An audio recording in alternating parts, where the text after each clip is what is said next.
안녕하세요. 자, 행정학 강의를 시작하겠습니다. 1편 행정학의 기초 이론부터 이제 봅니다.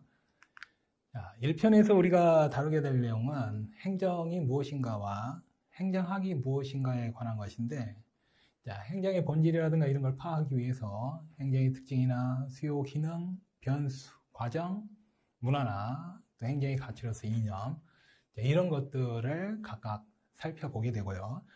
또 행정학이 무엇이냐에 대해서 그 행정학과 관련된 여러 이론들이 있습니다. 주로 미국에서 이론들이 각 시대 상황에 따라서 어떻게 전개되어 왔는지를 하나하나 보게 될 거라는 거죠. 자, 구체적으로는 행정학이 일단 사회과학으로서 사회문제의 원인을 파악하고 그 문제에 대한 처방적 지식을 제공하는 거다라는 거 예전에 말씀드렸고, 이전에 OT에서 말씀드렸고, 이 처방적 차원이 이제 정책적 활동을 통해서 이루어지는데, 이 행정이론 발달사가 이제 행정학이 어느 부분까지의 영역에서 연구가 이루어져야 되느냐에 대한 이 부분에 대한 시각 차이가 다시 반영이 되어 있습니다. 이게 이제 행정학의 있어 출발점이 이제 행정 개념과 관련된 거죠. 사회 문제에 대해서 국민들이 해결을 요구할 때 그걸 충족시켜 나가는 정부의 역할이 행정 기능으로서 이게 행정의 개념이 되는 것이지만, 행정의 개념이라는 것은 정치의 특성과 경영의 특성이 결합이 되어 있습니다.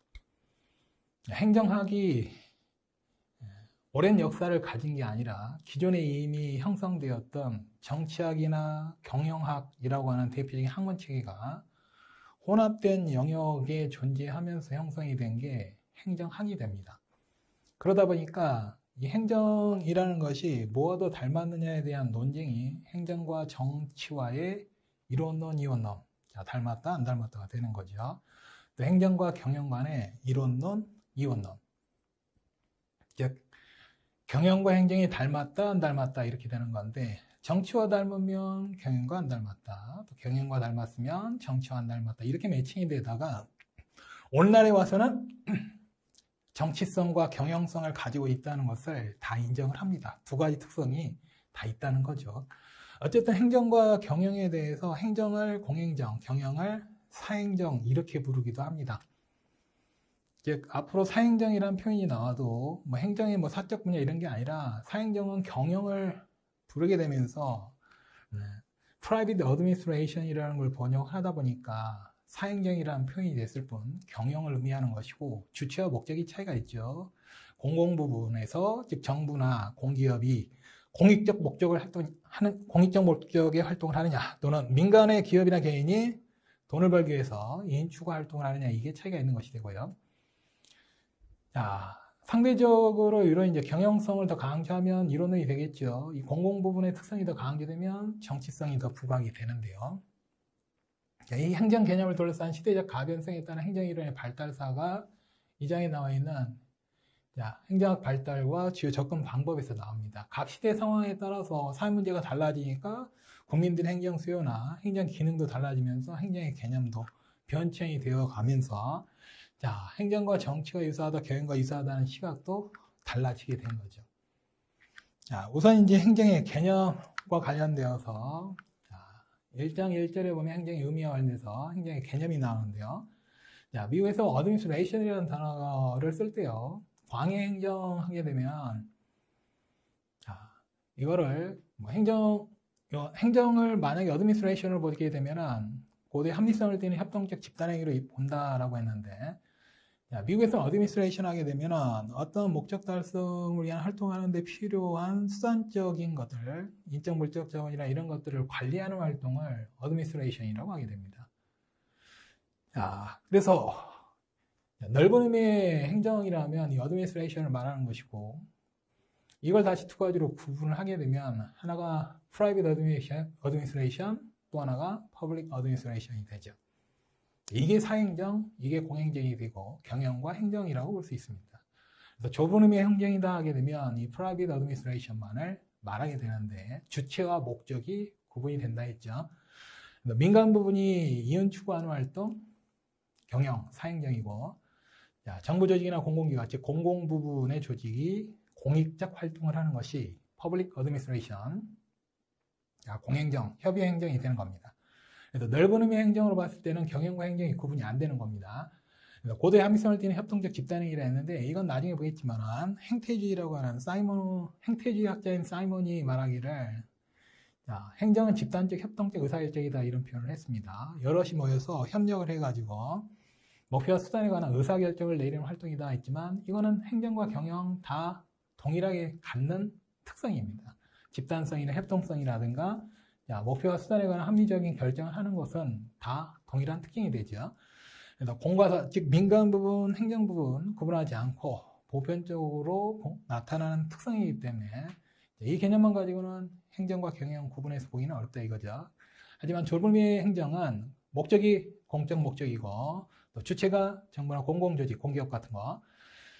자, 이 공적 목적 달성을 위해서 공공 부분의 기능과 역할 이게 좁은 의미의 행정이 되고 이 경우에 이제 정치성이나 권력성이라는 게 추가가 되죠. 자, 경영성, 관리성 외에도 공적 목적 달성을 위한 차원에서 국민의 이해관계라든가 이런 것들을 고려하는 정치성이라든가 또 정치 권력을 전제로 해서 공익적 목적을 달성하기 위한 차원에서 개별적 권익을 어느 정도 제한할 수도 있죠. 그래서 정치성이나 권력성을 가지면서도 경영이 가지는 경영이나 관리성인 동시에 특성을 가지게 됩니다. 행정학이 두 개의 학문의 결합이라는 걸 항상 명심하고 계시라 이겁니다. 정치학과 경영학의 결합이라고 했었죠. 근데 오늘날 와서는 행정이라는 표현 대신에 국정관리 또는 거버넌스라는 표현이 대두가 되게 되는데 그게 이제 정부 실패라는 70년대 이후에 나타나게 되는 경향이 됩니다. 즉 정부가 지나치게 과도하게 개입해서 활동을 하다 보니까 오히려 문제를 초래하게 되더라 이거죠. 그래서 정부만이 공공서비스 운영하는 주체로서 역할을 할 게 아니라 민간 부분도 함께 참여하고 협력하는 체계로 바뀐다라는 겁니다. 그래서 대표적인 세 가지 주체들을 보면요. 국가 또는 정부가 비영리 공공 부분에 있고요. 행정학에서 시장이라 나오면 영리 민간 부분으로 생각하시면 됩니다. 물건 사고 파는 시장 이게 아니라 영리 민간 부분, 기업들의 활동이 이루어지는 측면으로 보시면 되겠고요. 또 비영리 민간 부분인 시민 영역이 있죠. 이 세 부분 간의 유기적 연계망, 또 신뢰와 협력 관계를 통해서 서로 협력해서 함께 공공 서비스를 만들고 운영해 나가는 거, 이거를 국정관리 또는 거버넌스라고 하게 되죠. 기존의 거버먼트라고 하는 정부나 통치라는 표현하고 대칭이 돼서 협치라는 표현을 쓰게 됩니다. 그래서 1980년대 이후에 정부 실패를 극복하기 위한 차원에서 모든 공공활동의 영역을 정부가 장악해서 하는 게 아니라 다양한 부분 간의 참여, 즉 공공부문, 민간부문 간의 연계와 협력을 통해서 공공서비스를 운영해 나가는 것을 거버넌스라고 하게 되는 거죠. 알아두실 거는 광해행정, 협의행정의 개념, 그리고 거버넌스라는 표현이 뭘 의미하는지 알아두시면 되겠고요. 자, 이어서 행정의 특성이 나오는데 크게 중요한 건 없습니다. 자, 공공으로서 행정 나와 있는데 공공서비스를 제공하는 활동 하겠죠. 주로 공공재를 공급하는 역할도 하겠고 또 체제로서 행정은 이제 개방체제라 해서 행정 외부에 존재하는 정치, 경제, 사회, 문화적 환경과 상호 관련성을 맺고 연계관계에서 운영이 되고요. 또 정치 권력을 전제로 해서 즉 권력으로서 행정은 공익적 목적을 실현하기 위해서 어느 정도의 강제성이나 권력성을 가질 수도 있습니다. 그리고 정치적 특성과 관리로서 특성, 즉 이게 정치성, 경영성에 관한 겁니다. 즉 관리라는 것은 인적-물적 수단이나 자원들을 관리해 나가는 활동이 되죠. 민간분에도 인사관리, 재무관리, 조직관리 있듯이 행정에서도 그런 수단들을 관리하는 작용인 점은 같습니다. 즉 정치와 경영의 양면성을 모두 가지고 있죠. 이 정치로서의 속성이 권력성하고도 관련이 되어 있고요. 결국 정치성이나 권력성은 이 공공성하고도 연결이 되어 있습니다.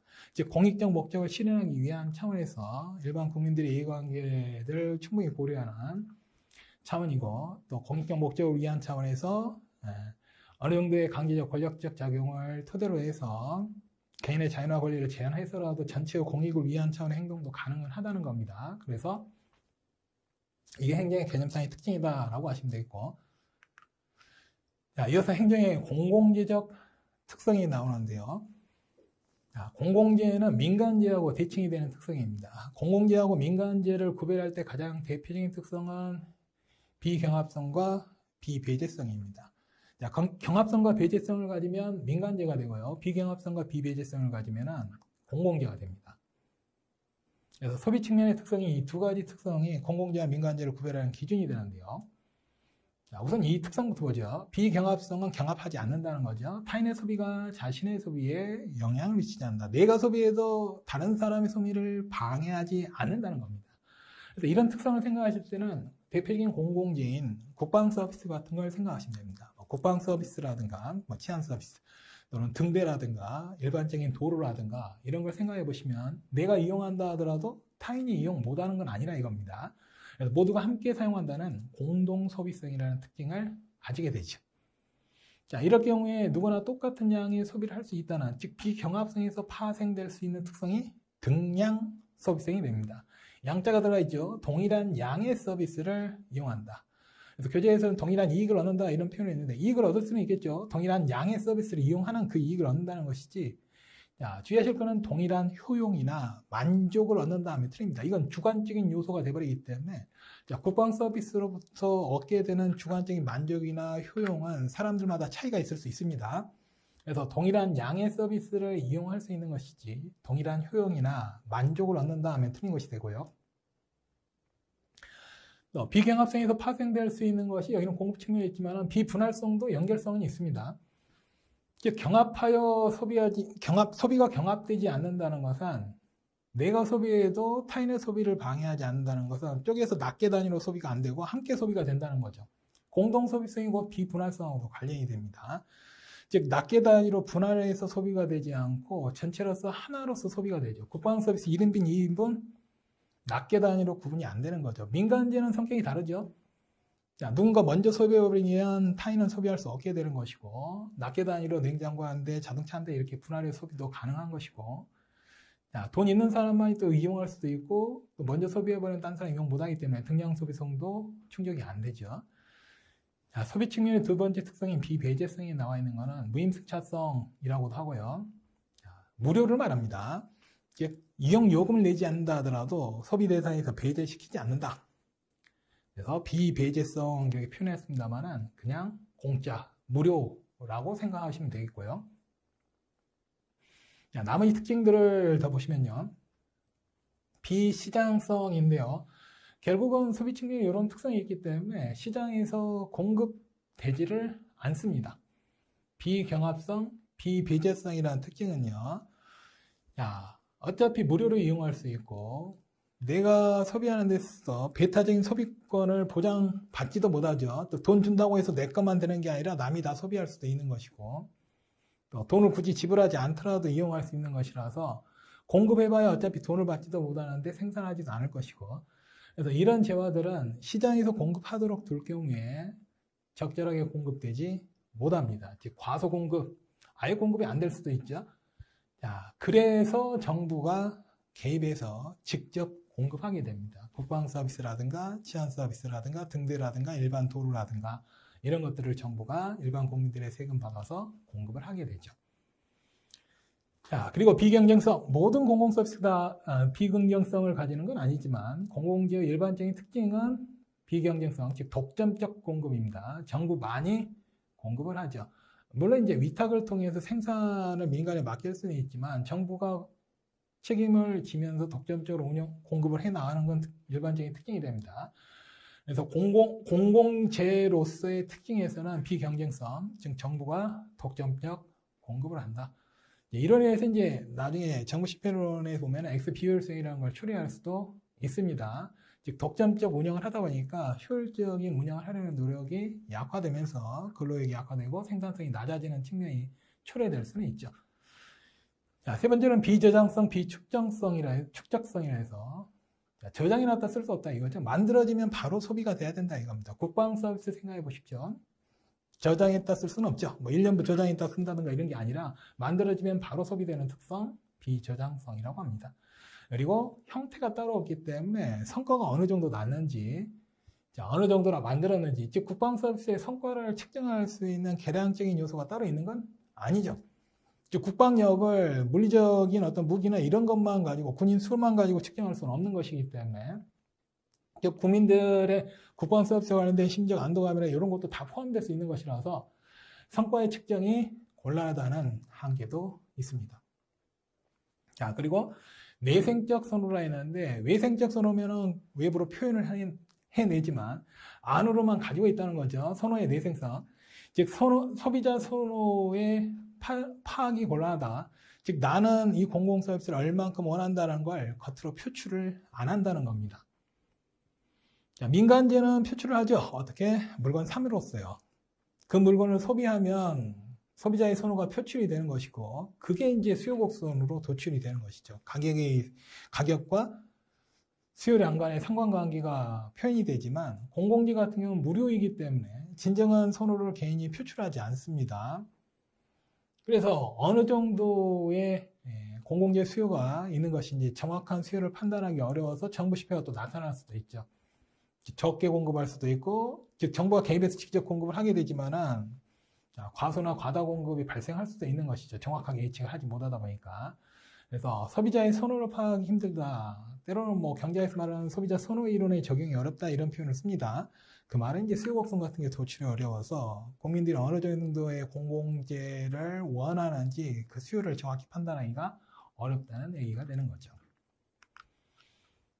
자, 그리고 재화의 유형별 특성 및 정부의 관여 형태가 되는데, 자, 아주 중요한 내용이 되고 문제도 자주 나오는 내용이 되기 때문에 그 참고 부분에 있습니다만은 중요한 내용입니다. 거기에 있는 표의 내용을 하나도 빠짐없이 정확하게 다 알아두셔야 됩니다. 자, 일단 구분 기준은 비배제성, 배제성이 있고요. 비경합성과 경합성이 있습니다만은 비경합성 대신에 공동 서비스성이나 비분할성 이렇게 표현할 수도 있다는 건 알아두시고요. 자, 두 개 구별하는 거는 공짜다, 유료다 이거죠. 무료, 유료라는 개념이고, 자, 비경합성, 경합성은 내가 써도 다른 사람 쓸 수 있다. 여기는 내가 써서 달아주면 다른 사람 못 쓴다. 이런 차원의 구별이 되는 거죠. 자, 우선 비배제성, 비경합성 가면 여기가 공공재가 있죠. 앞에 순서자를 붙여줍니다. 이 두 개 부분이 이제 준공공재라고 불리는 거라서 이걸 집합재라고 부르기도 합니다. 콜렉티브 구스라고 하는데 콜렉티브라는 말은 뭐 집합, 모다 이런 표현이기보다는 원래는 콜렉티브라는 표현이 전체와 관련된 이런 의미를 가지고 있습니다. 그래서 전체 국민과 관련됐다는 의미에서 집합재로 불리는 건데 콜렉티브라는 말을 번역하다 보니까 집합재가 돼버린 겁니다.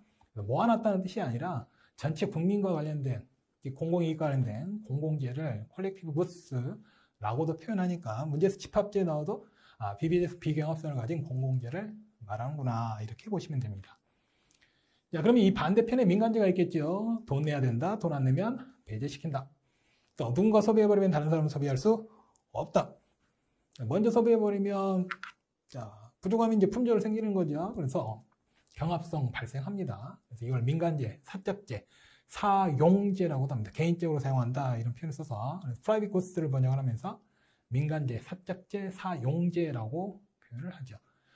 자, 그러면 이 두 개만 또 파악해내면 되죠. 그래서 문제에서 혹시 출제되면 이 축이 또 바뀔 수도 있습니다. 그때 찾아가는 방법은 비배제, 비경합차여서 공공재, 반대편에 민간재.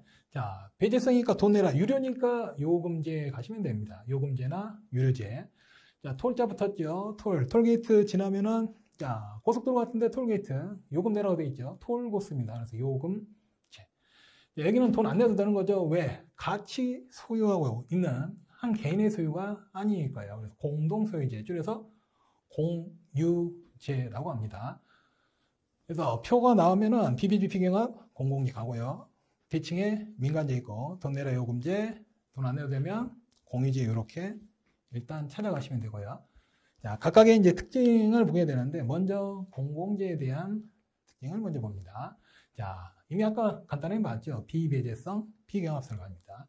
즉, 이 표의 내용을 정확하게 다 알아두셔야 됩니다. 사례, 정부가 개입하고 내버려뒀을 때, 시장이 소구받도록 됐을 때 문제점, 그리고 이런 문제점을 해결하기 위한 정부 개입 방식, 이렇게 세트로 알아두셔야 된다 이거죠. 자, 공공재에서 비배제성, 비경합성을 가지는 재화에 해당되는 거, 국방, 치안, 외교, 방역 서비스, 도로 등등 가로등 이런 것들 다 이 특성을 가지죠. 공짜로 이용할 수 있고 내가 이용해도 다른 사람 소비를 방해하지 않는다. 자, 저희 집은 캡스 있는데요. 이럴 텐데 치안 서비스는 원칙적으로는 정부가 제공하는 거죠. 근데 그것만으로는 안 되니까 이제 민간 치안 서비스가 있는 거죠. 자, 민간에서 뭐 방범 서비스 이런 거 제공해 주는 건 민간제가 되는 겁니다. 하지만 정부에서 제공해 주는 일반적인 치안 서비스가 공공재가 되는 것이고요. 자, 이 경우에 문제점, 공짜니까 시장에서 누가 팔려고 하지 않습니다. 만들어내나 봐야 돈도 받을 수가 없기 때문에 공급이 안 된다. 과소 공급된다. 그런데 이런 것들은 필수적인 재화들입니다. 국민들의 삶을 위해서. 그래서 정부가 개입해서 직접 공급을 합니다. 이용자에게는 요금을 받지 않죠. 그러면 그걸 어떤 돈으로 만드느냐? 일반 국민들에게 세금 걷어서 충당합니다. 개별 이용자에게 받는 게 아닙니다. 일반 국민들에게 이용 여부와 상관없이 세금을 받아서 그 세금 가지고 충당을 하게 되는 것이고, 물론 직접 공급이라는 말이기 때문에 정부가 모든 책임을 지고서 만들어낸다는 것이지 직접 생산하기까지만 반드시 다 생산해야 되는 건 아니고, 도로 같은 거 만들 때, 통대나 가로등 만들 때 민간업체에게 위탁 생산할 수는 있습니다. 하지만 정부가 직접 공급한다는 특징 알아두시고요. 생산은 맡길 수는 있겠지만, 그래서 정부가 책임을 지고서 비용 충당을 해서 직접 공급하는 책임을 지게 돼 있다는 거 알아두시고, 그래서 공공재가 비비돼서 비경합성이니까 내버려두면 과소공급. 정부가 개입해서 이제 공급을 했을 때 발생할 수 있는 문제로서, 진정한 수요를 판단하기 어렵다 보니까 너무 많이 공급한 거 아니냐, 너무 적은 거 아니냐에 대한 논쟁이 발생할 수는 있습니다. 과다 공급설, 과소 공급설 이런 문제가 생길 수는 있겠죠. 두 번째는 이제 요금제, 유료제입니다. 하나가 바뀌죠. 이제 돈을 내야 됩니다. 하지만 내가 소비한다고 해서 다른 사람의 소비를 방해하지는 않죠. 해당되는 것이 전기, 가스, 수도, 통신, 상호수, 고속도로. 도로 여기 있었는데 톨게이트 지나면 고속도로가 되죠. 여기는 돈 안 내면 이용할 수가 없게 되는 거라 이겁니다. 그래서 배제성이 들어가는 거죠. 마찬가지죠. 전기료, 가스요금, 수도요금, 상하수도도 요금 다 내게 돼 있는 겁니다. 자, 그래서 이런 것들이 요금제에 해당되는데, 이런 재화들의 문제점이 뭐냐? 규모의 경제에 따른 자연 독점이 문제가 됩니다. 자, 규모의 경제는 생산 규모가 증가되면 경제 이익이 됩니다. 자, 비용 체감 산업이라 했는데 총 비용이 점차적으로 감소하게 되면서 평균 비용이 점차적으로 줄어들게 됩니다. 생산량이 증가를 하면은 총 비용이 증가는 하긴 하는데 체감적 증가입니다. 즉 비례적으로 증가하는 게 아니라 점차적으로 느리게 안만하게 이 기울기가 꺾여버린다 이겁니다. 즉 이렇게 되면 평균 비용이 줄어들게 되는데, 그래서 비용 체감 산업이라는 표현을 쓰게 되는데 여기서의 평균 비용은 한 단위당 생산 비용이 되는 겁니다. 자, 예를 들어 수돗물 공급 사업을 해봅시다. 자, 수돗물 1톤을 공급하는 데 있어 비용. 자, 그러면 일단 1톤을 공급하든 100만 톤을 공급하든요, 기본적인 물 저장 시설, 정유 시설, 기본 수도관, 이런 거 설비를 하는데 100억이 들어간다고 봅시다. 물을 100톤 생산하는데 100억이 들어가면은 1톤당 생산 비용이 1억이 돼버리는 겁니다. 하지만 물을 100만 톤 생산한다고 봅시다. 자, 생산 규모를 늘리니까 추가적인 비용은 거의 없죠. 처음에 시작할 때 비용은 많이 들어갑니다. 그게 이제 고정 비용이고요. 자, 생산량을 늘려감으로써 추가되는 비용이 변동 비용인데 이게 별로 적기 때문에요. 그래서 이거는 수돗물 공급 사업 같은 경우는 소규모로 여러 개 있는 것보다 대규모로 하나만 있는 것이 단가를 훨씬 낮출 수가 있죠. 비용을 줄일 수 있습니다. 즉 에버리지 코스트, 평균 비용이 쫙 낮아지는 거죠. 이런 산업이 존재하게 되면요, 대규모 자본력을 가진 기업 위주로 자연스럽게 독점이 됩니다. 자연 독점이라는 것은 정부가 만들어서 독점이 되는 게 아니라 시장의 상태에서 그대로 뒀을 때 독점이 돼버린다는 거죠.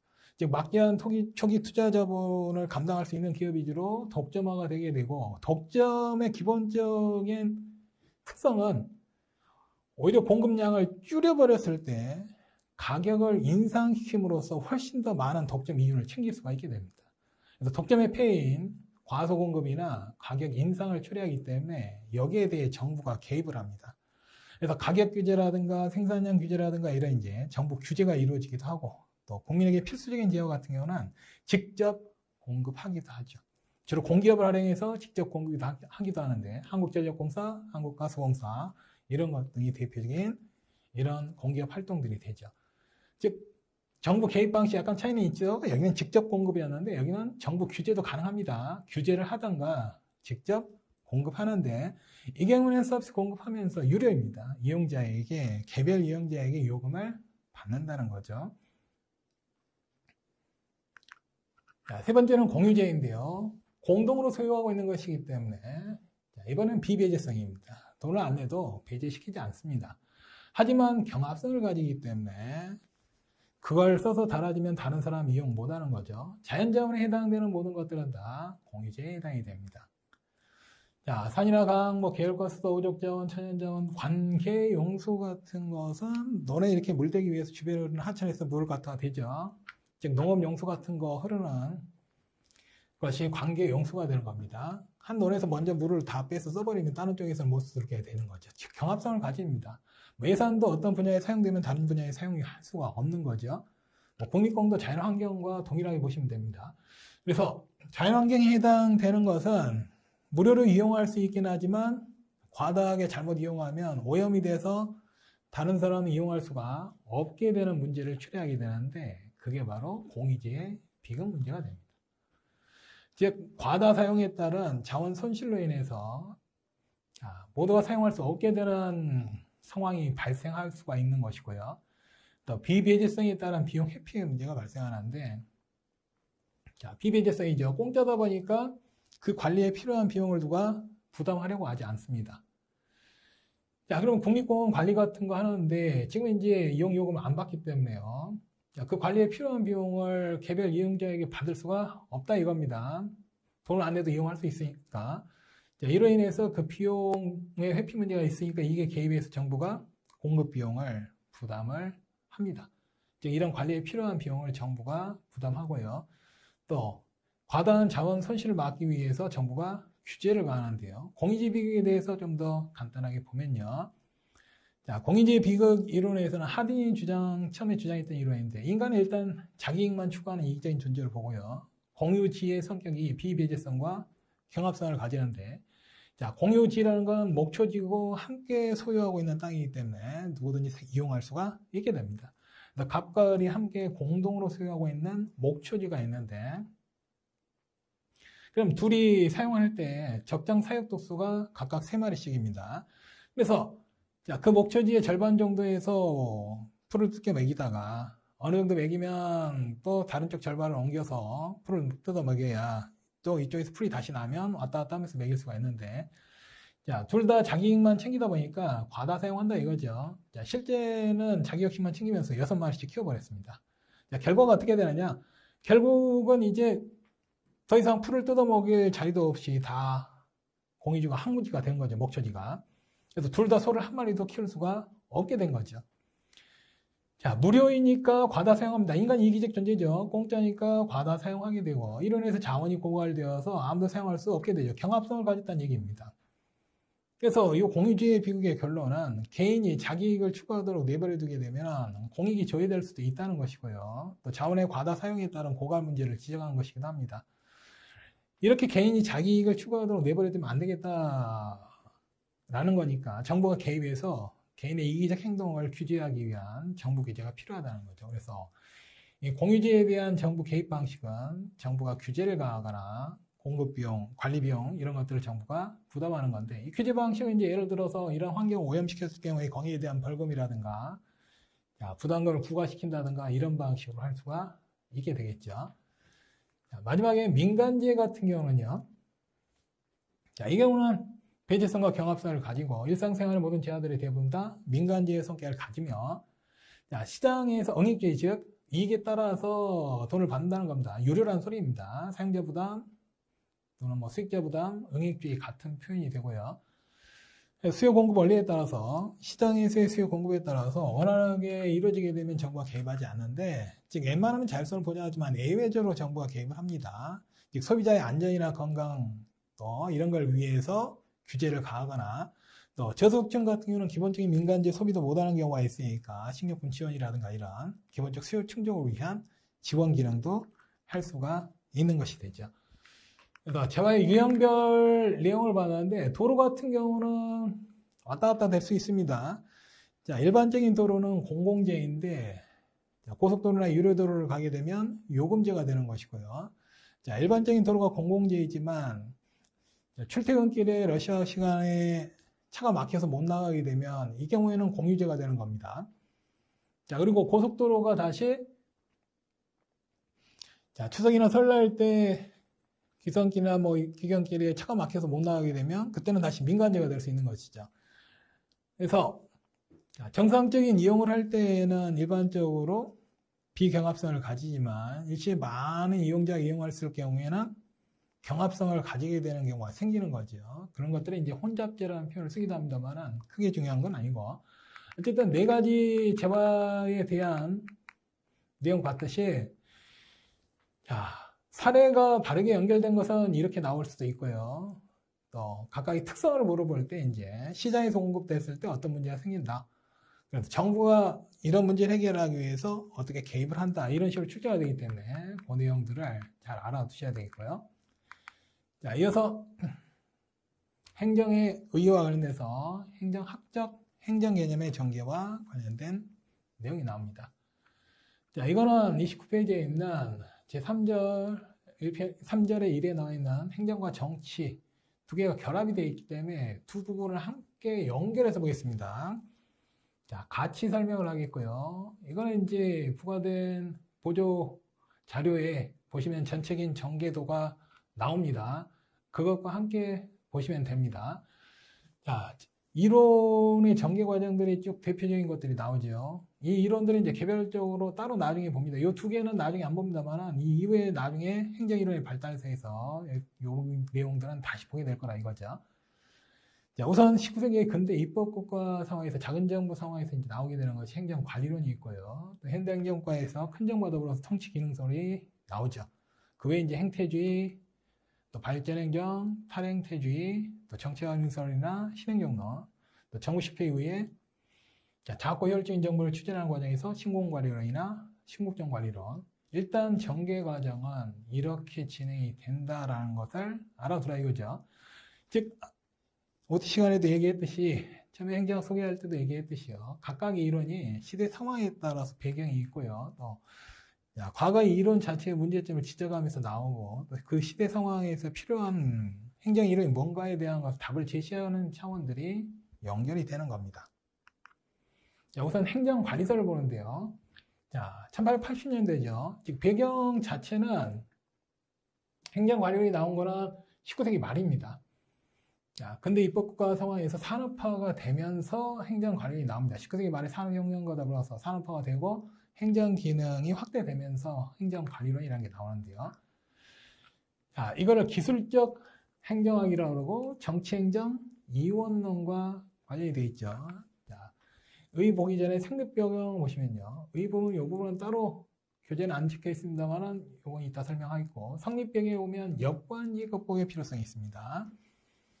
자, 미국의 역관주의라는 인사제도가 1829년에 잭슨에 의해서 이제 확립이 됩니다.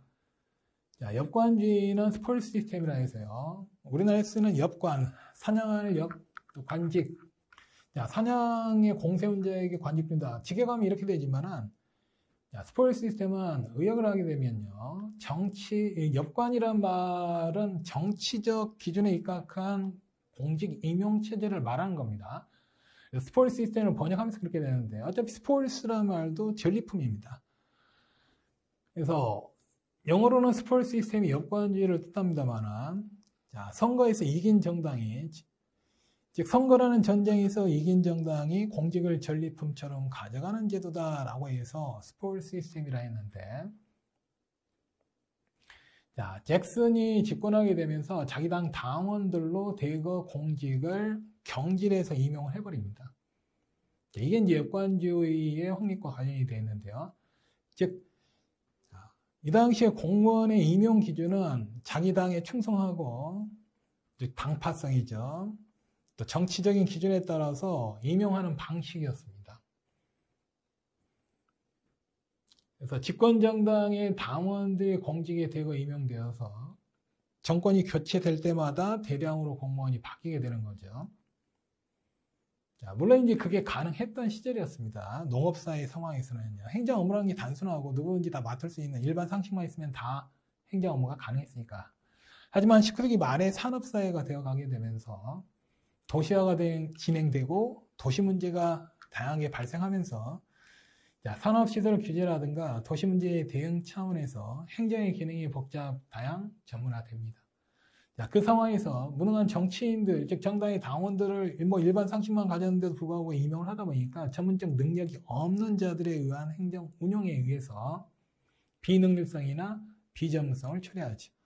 즉 행정 기능을 수행하는 데 있어야 필요한 전문적 지식이 있어야 되는데 당시에 산업사회에 나타난 다양한 문제들을 제대로 해결하지 못하더라는 거죠. 자, 그래서 이런 상황에서 행정의 능률적 운영을 위해서는 정치적 영역이 행정에 침범하지 않아야 된다는 겁니다. 즉 정치인들이 행정 운영을 했을 때 오히려 비전문적인 사람들이 오히려 행정 운영을 비효율적으로 운영할 수 있기 때문에 즉 시대 상황이 여건주의를 극복한다는 것은 정치와 행정이 섞이면 안 되겠다는 사고가 들어가 있기 때문에 정치와 행정을 분리시키려는 정치행정 이원론적 사고가 배경이 들어가 있는 거죠. 또 과학적 관리론이 등장을 하게 되는데 능률적 관리 기법들을 제시를 합니다. 이게 경영학 차원에서 제시된 이론입니다. 당시 행정에서도 능률적 운영이 필요했기 때문에 민간 경영 기법에서 제시된 능률적 관리 기법을 행정에도 적용할 필요성이 있다고 봤고요. 또 여건주의를 극복하기 위한 인사제도인 실적주의라는 것이 1883년 펜들턴법을 통해서 등장을 하게 됩니다. 이 펜들턴법에서는 이제 공무원 임용 기준이 정치성이나 당파성이 아니라요. 시험 봐서 능력 있는 자를 채용하게 됩니다. 공개 경쟁 채용 시험을 통해서 임용하도록 규정을 하게 되죠. 공무원의 정치적 중립 같은 것도 규정을 해버리고요. 그래서 실적주의라는 것이 등장을 하게 되었고 또 이 당시 여건주의에 따른 비능률성을 극복하고 여러 가지 문제를 해결하기 위해 행정개혁운동이 전개가 되는데 그게 진보주의 개혁운동이라는 겁니다. 보수와 진보 나뉘는 그런 진보는 아닙니다. 당시 행정을 개혁시키고자 했던 새로운 운동이라 해서 진보주의 개혁운동에서 윌슨이라는 사람이 앞장서서 주장을 했었고 윌슨이 이제 행정학을 시작을 했다라고 보는 거죠. 행정학 효시로 불리는 행정의 연구라는 논문을 씁니다. 그 논문에서 이제 행정과 정치는 분리돼야 한다는 주장을 하게 되는데 이 행정 관련의 기본적인 주장은 행정과 정치를 분리해서 보자는 시각이 됩니다. 정치는 정책 결정을 하고 법을 정립을 한다. 주로 의회 활동이 이쪽 관련되죠. 의회에서 정치적인 활동이 이루어진다고 보는 거니까. 행정은 그 정책을, 여기 잘못됐습니다. 정책 집행입니다. 행정은 정책 집행을 하고 법을 구체화합니다. 잘못 써놨는데 정책 결정, 정책 집행, 법 정립, 법의 구체화입니다. 또 이게 권력작용이면 관리작용이고 목표와 수단, 가치판단과 사실판단, 민주대응 책임성, 능률 전문, 기술성 이렇게 연관이 될 수 있는데 그래서 정책 결정과 집행으로 구분하는 거는요. 국회하고 행정부 이런 관계로 생각하시면 됩니다. 의회에서 예를 들어서 가뭄이 심각하니까 그 문제를 해결하기 위해서 댐을 만들자. 댐을 만들자라는 정책 결정은 의회, 정치 쪽에서 할 수가 있습니다. 그걸 통해서 이제 법을 만들겠죠. 그를 위한. 그리고 구체화하기 위한 정책 집행 기능은 행정 쪽에서 해야 된다는 겁니다. 즉, 댐 공사 작업을 하기 위한 인력이라든가 재정 운영이라든가 조직 편성이나 이런 것들은 정치인들이 할 수가 없다는 거죠. 전문적 영역이 아니니까. 즉, 가뭄이 심각하니까 댐을 만들자. 정책 결정은 정치에서 하고 집행이라 했습니다. 정책 집행은 행정 쪽에서 해야 된다라고 하는 거죠. 그 집행은 관리작용입니다. 수단들, 사람, 돈, 조직 이런 것들을 관리해 나가면서 목표를 달성하는 활동이 되어 있죠. 가뭄 해결을 위한 차원에서의 댐 건설이라는 목표를 달성하기 위해서.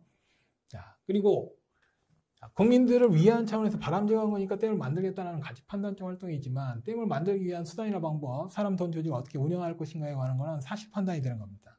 즉 목표 수단이 있어서 이게 결과고 이게 원인이 되고 두 개는 인과관계에 관한 것이고 그 인과관계에 관한 거는 사실 판단적 활동과 관련이 되어 있기 때문에 그래서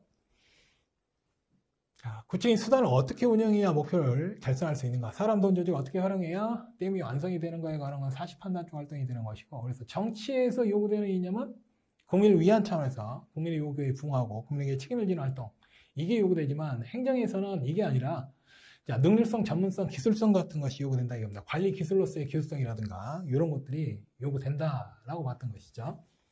요건 좀 잘못 쓰여서 정책 집행, 법의 구체화고 여기도 전문성입니다. 이가. 그래서 당시 행정에서 요구되는 거는 민주대응 책임성이 아닙니다. 이게 정치에서 이게 요구되는 것이고 행정은 능률, 전문, 기술성이 요구된다라고 봤던 것이죠. 그래서 내용 측면에서 정치성을 배제합니다. 정치, 행정, 이원론이죠. 정치인들이 행정 운영하다 말아먹은 거니까 오지 마라 이겁니다. 행정은 전문적인 분야이기 때문에 전문가에 의해서 수행이 돼야 된다. 정치인들 말고. 자, 윌슨 행정연구 이게 행정의 효시입니다. 첫 출발이 돼요. 1887년에 행정의 연구라는 논문에서 행정은 사무의 분야다. 그래서 행정은 공공사무의 관리이다. 그래서 비즈니스, 경영과 유사하다 이겁니다. 경영과. 자, 관리작용, 사람, 돈, 조직 관리하는 건 유사하다 이거죠. 또 관리 기술로서 행정학이다. 이런 걸 관리하는 기술로서 행정학. 그래서 기술적 행정학이라는 표현을 쓰죠. 대신 경영과 다른 점은 공공이라는 목적에서만 다르다는 거죠. 공적 목적 차원에서 사람, 돈, 조직 관리하는 작용인 점. 그래서 목적 차원만 다른 거지 수단적 차원들이 이런 걸 관리하는 작용이면 같고요. 이런 관리 작용은 전문성이 요구되기 때문에 정치인들이 맡아서는 안 된다는 거죠. 그래서 행정과 정치를 분리해서 보는 시각. 자, 그리고 관리기술, 경영적 측면, 경영 관리작용과 유사하다는 거죠. 그래서 경영, 관리작용, 정책 집행, 이렇게 연결시켜서 보라 이겁니다. 정책 결정, 가치 판단, 정치적 성격, 이렇게 연결시키면 되겠고. 그래서 관리, 정책 집행, 경영적 성격. 자, 이런 측면의 행정의 측면에 대해서 공사행정, 이론론. 자, 국가의사의 결정작용이 아니라 이겁니다. 국가의사의 결정이죠. 이거는 정치입니다. 이 앞에 빠졌는데 정치는 국가에서의 결정이라면 행정은 국가에서의 집행입니다. 그래서 이 말을 교묘하게 바꿔서 출제한 경우도 있었는데 행정을 국가에서의 결정이다 하면 틀립니다. 이건 틀린 표현이 됩니다. 정치가 국가에서의 결정이 되고 행정은 국가에서의 집행이 되는 거라는 거 주의하시고요. 자, 그리고 당시의 여건주의 운영에 따른 비능률을 극복하기 위해서 절약과 능률이 강조되면서 행정 이념으로서는 기계적 능률성, 사람은 고려되지 않습니다. 적게 들이고 많이 만들어내는 것, 투입분의 산출 비율을 극대화시키는 것을 기계적 능률이라고 했습니다. 그래서 기계적 능률을 가장 강조했고, 또 행정 변수로서는 이런 능률성을 가져오기 위한 여러 가지 규칙이나 룰 같은 걸 만들어 놓고 거기에 따라서 운영하면 된다고 봤죠. 그래서 구조라는 걸 강조하는데 구조를 달리 보면 공식적인 법령이나 제도라고 보시면 됩니다. 정해진 룰이나 규칙에 따라서 그대로만 운영이 되면은 능률적 운영이 가능하다고 본 거죠. 자, 하지만 이제 비판들이 있죠. 온라인 와서 행정은 정책 결정 기능도 수행하기 때문에 정치성하고 분리시키기가 어렵다. 또 행정의 가치 지향성이나 목적성 이런 것이 온라인에 존재하기 때문에 이런 것들을 너무 강조하고 있다. 또 기계적 능수를 강조함으로써 적게 들이고 많이만 만들면 된다라는 사고방식은 인간적 요소가 부족하다. 그래서 이런 이제 한계들을 극복하는 게 바로 통치 기능설이 되는 겁니다. 자, 행정관리로는 근대 입법국가 시절에 작은 정부 사상을 바탕으로 했습니다. 즉 절대권주국가에서 근대 입법국가로 바뀌게 되면서 시민혁명을 통해서 자, 권력에 대한 통제가 강조되다 보니까 국가가 커지면 국민만 당하게 된다. 그래서 국가와 국민을 이원적으로 보는 국가사회 이원성이라는 시각이었습니다. 그래서 국민의 자유를 최대한 보장하기 위해서 국가는 최소한 기능으로 한정이 돼야 된다. 그래서 국민의 자유나 권리를 제한하고 또 뺏는 게 아니라 그걸 지키고 보호하는 기능, 치안, 질서 유지 이런 소극적 기능이 한정돼야 한다는 것이 작은 정부 사상이었죠. 하지만 시장 실패가 발생합니다. 민간 부분에서 실패했다는 얘기입니다. 사회 문제를 해결하는 데 있어서 민간 부분에서 해결하면 국민들이 정부한테 해결해달라고 하지 않습니다. 민간에서 실패를 한 겁니다. 민간에서 사회 문제 해결에 실패를 하니까 정부에게 해결을 요구하게 되면서 그 정부 중에서도 행정부가 나서서 적극적으로 문제를 해결해 나가게 되는데 그게 큰 정부고 누가 커지느냐? 행정부가 커지죠. 여기도 권력 분립, 여기도 권력 분립이지만은 실질적인 권력 크기가 여기는 입법부가 가장 강력했지만 여기는 실질적으로 행정부가 가장 강력해지기 때문에 현대 행정부가 되고 큰 정부가 되게 되죠. 시장 실패를 계기로 해서 이제 통치 기능설이라는 것이 강조가 되죠. 기능적 행정학이고 변화가 되죠. 이제 정치 행정 이원론에서 이론론으로 바뀌게 됩니다. 자, 등장하게 된 배경은 경제대공황이 발생을 하게 됩니다. 세계대공황이라 해서 엄청난 대량 실업이 발생했는데, 원래는 애덤 스미스가 시장에 내버려두면 어차피 가격기구가 잘 조절해서 자원이 효율적으로 배분되니까 정부가 굳이 크게 개입할 필요가 없다. 최소한의 기능만 하면 된다고 봤지만, 자, 내버려두었더니 오히려 문제가 생긴 거죠. 그래서 실업이라는 문제는 임금이라는 가격기구가 해결해야 되는데, 임금 인하되더라도 실업이 해결 안 되더라 이겁니다. 내버려두면 문제가 더 커지기 때문에 이제 정부가 개입을 해야 된다. 그래서 케인즈라는 학자가 유효수요를 제시합니다. 정부가 적극적인 확대 재정 정책 같은 걸 통해 가지고 유효수요, 구매력을 갖춘 수요라 해서 이런 수요를 창출해 가지고 또 소비를 더 촉진시키고 생산을 늘려서 실업을 해결할 수 있어야 된다. 즉 케인즈 유효수요론은 정부의 적극적 개입에 의한 실업 문제 해결을 주장한 내용이었고, 또 당시 이제 불안 극복을 위한 뉴딜 정책, 루즈벨트 대통령에 의해서 이루어집니다. 대규모 공공사업 같은 거, 테너시방 개발 사업 같은 거, 쉽게 말하면 확대 재정 정책하고도 연관성이 있습니다. 자, 이렇게 함으로써 정부가 적극적으로 개입해서 실업 해결 정책을 추진해 나간 거죠. 즉 이런 상황은 정부가 행정이 단순히 집행 기능에 머무는 게 아니라 정책 결정 기능까지, 실업 문제를 해결하기 위한 정책 결정과 그 집행 기능을 모두 다 하게 되었다는 소리입니다. 그래서 현대 행정부가 큰 정부가 등장하고, 또 국가 사이 이원적 대립 관계를 극복하는 겁니다. 국가가 커지면 국민의 자유와 권리가 제한받는다라는 근대 입법 국가에서의 국가 사이 이원적 사고에서 벗어나서 국가가 이 행정 권력이 확대되는 이유는 국민들을 위한 차원에서의 개입이지 국민의 자유 권리를 빼앗아가기 위한 것이 아니다라는 것이 인식이죠. 또 이미 입법이 증가하면서 입법부가 법률을 통해서 세부적인 사항을 다 정해주지 않는다는 겁니다. 국회는 법률을 만들지만 법률의 세부 사항을 다 정할 수가 없고요. 전문성이 없다 보니까 자세한 거는 대통령 영에 정한다. 즉 시행령이나 시행규칙을 정한다. 그 시행령이나 시행규칙은 행정 입법이라 해서 명령이나 법규명령이나 행정규칙 이런 재정권은 이제 행정부가 가지는 것이죠. 그래서 실질적인 법률의 세부 내용은 행정부가 다 정하게 되면서 이건 이제 준입법권이라 합니다. 행정부의 권한이 확대가 되죠. 또 사회적 능률성이 강조가 되면서 이제 기계적 능률이라고 했던 행정관리론이 주장했던 내용이 인간을 너무 고려하지 못했다라는 비판이 가해지는 겁니다. 자, 통치행설의 특징을 보면 정치행정 이론론입니다. 행정은 통치기능이다 해서 두 가지 기능이 합쳐져 있다. 정치기능과 행정기능, 즉 정책 결정과 집행기능이요. 그래서 행정에서의 이념은 능률 전문성 외에도 민주성이나 대응성도 다 고려가 돼야 된다는 거죠. 자, 실업을 해결해 나가는 것이 바람직한 방향이다라는 목적지향, 가치 판단적 요소도 들어가고, 그 실업을 해결하기 위한 구체적인 수단, 어떻게 하면 이 실업이 해결될 것이다 라고 하는 거, 사실 판단적 요소도 함께 요구되는 것이라 이거죠. 자, 그렇다면 이 부분이 기계적 능률이지만 인간적 요소가 반영이 된 능률이 돼야 되기 때문에 두 개가 다 결합이 되면 사회적 능률이 됩니다. 이걸 달리 표현하면 민주성이라고도 볼 수 있습니다. 사회적 능률은.